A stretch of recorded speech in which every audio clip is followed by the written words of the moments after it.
There's a few things that you mentioned there that are pretty interesting. One of which was, coming from a deprived versus a wealthy background. That's very interesting for me because I myself, when I was a kid, I didn't grow up that wealthy. And one of the reasons I became an entrepreneur was because of necessity, right? It's having that environment whereby I needed to get pocket money to buy something that I wanted because my parents never gave it to me, right? Or I wanted that new sneaker that just came out and, that was important for me and that's something I wanted to get. So the environment that I grew up in kind of shaped, the kind of person I became and the kind of ethos that I had. But I still think I had a natural drive in order to, want to even do that because there were other kids in the same situation as me that were in situations where they were just as deprived or, they also wanted the nice things, but they just never had that inclination to go after it. You know what I mean?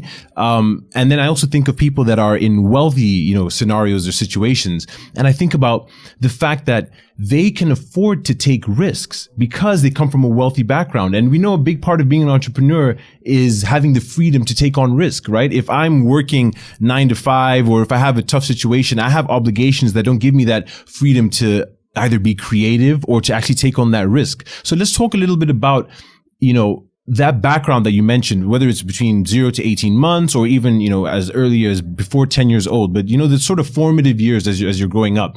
Do you think that there is a certain, characteristic or a certain, ethos to being from a deprived versus a wealthy background? Is there an advantage to being from a deprived, or coming from a deprived background versus a wealthy one?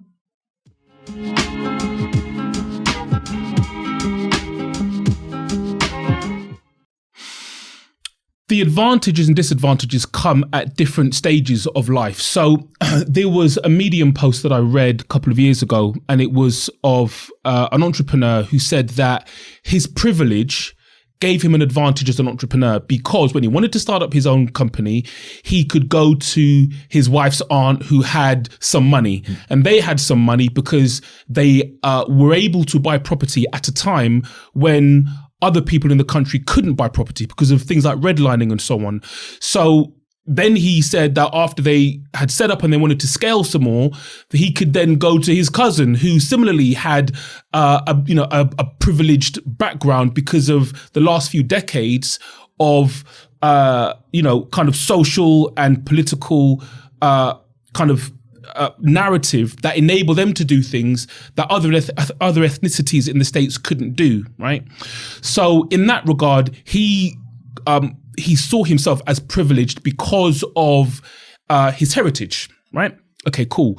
But then you look at people like, I don't know, if you look at someone like Jay-Z, for example, who clearly didn't come from a wealthy background, but that environment fueled his success. I mean, there are loads of examples of that, both, all around the world. We see people who have a drive to want to change their lives and change their environments. And entrepreneurship is a great way of doing that.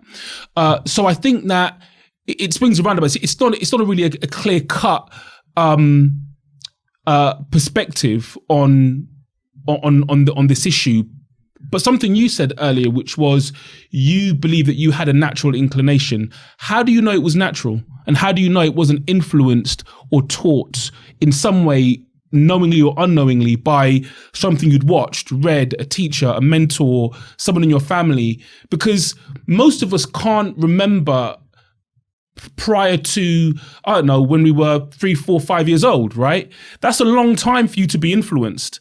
And you might be able to remember far further back than that, but most of us probably can't remember when we were influenced to be confident, not confident, conscious, not conscious. It's a little bit difficult to work that out, which is why I say that, and it's not even just my own personal view, but educational psychologists, again, will talk about how early years and the development and the impact that has in the first few years is super important.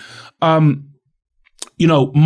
wife works with early years kids, in a Montessori setting, and those kids are on a perfect trajectory to prep school and then private school, but just those kids, not the kids who were in the state version of that nursery, because there is a deliberate way and a deliberate approach in terms of behavior, in terms of curriculum, in terms of environment, that gives those kids the advantage, not just academically, but socially, and the brand of where they come from, to take them onto a prep school, which then gives them the bump to take them onto a private school, which then gives them the bump to be more likely to become captains of industry, and so on and so forth.